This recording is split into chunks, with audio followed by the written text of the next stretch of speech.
ये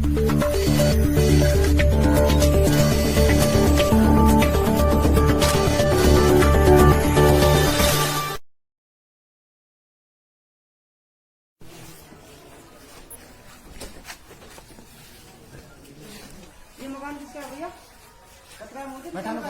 ये खड़े सामने इलियास, यही खड़े सामने। ये बोल दो, बोल दो। जिम्मेदार कौन है? इसके होना आपके घर में किसी जिम्मेदार आदमी बता दो। करवा दो, लगा देंगे बाद में। आइए, दवाई फिरती जाएगी। एक मिनट नीचे आ जाओ, बस हो गया काम।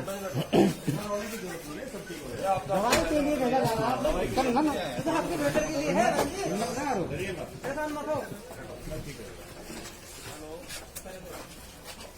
अरे भैया कौन है?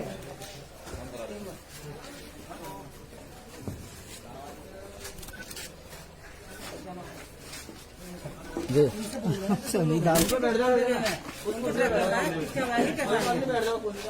ये कह देना इधर जगह खराब कोई बात नहीं, वो बैठने के लिए बैठ जा लगा दवाई दे रहा